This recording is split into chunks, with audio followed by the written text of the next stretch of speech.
Hello, my name is Sue Pruett. I'm one of the judges for the Society of Decorative Painters certification program. I'd like to share with you some tips on leafing.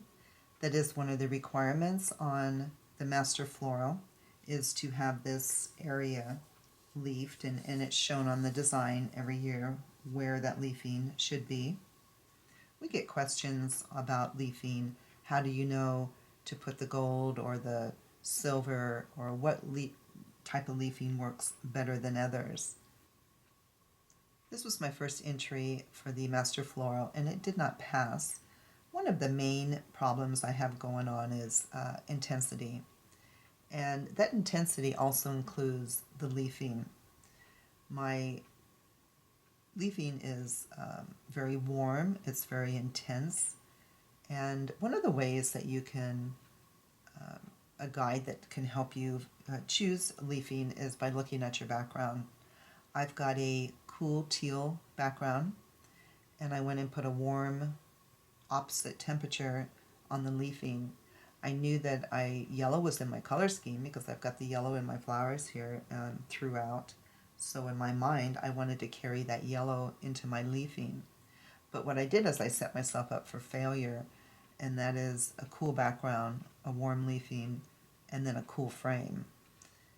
The eye just is naturally drawn to temperature differences, intensity differences, and it's very distracting to have the eye going all the way around the design, looking at cool, warm, cool, warm, cool, warm contrast. Now that is not the only thing that stopped me from passing on this. My intensity of my flowers are all the same.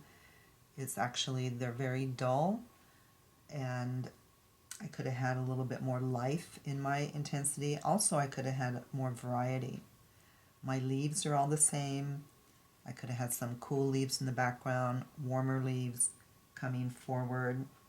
My filler flowers are lacking form, interest, and I just did not do a good job on them. My butterfly is just kind of lost out there, and I just used it to carry the color, and it's not well done at all. Now let me show you my passing board. So the next year I did pass, and again I have a cool background, but look at my leafing. My leafing is very subtle. It is the same temperature as my background. I've got a gray background, silver leafing. I did go and antique the leafing with a raw umber, because raw umber, is a yellow earth color. And I do have a lot of yellow within my design, so I wanted to carry that warmth out into the leafing without, that gold leafing. I also have more variety in my flowers. I think you can see there's a lot more depth in this painting than the previous painting. My light is carried throughout. It's just a better overall accomplishment. My filler flowers are better. So I hope that this helped you see the difference in the leafing. Main thing is to think about is temperature and intensity when it comes to leafing. Thank you for joining me.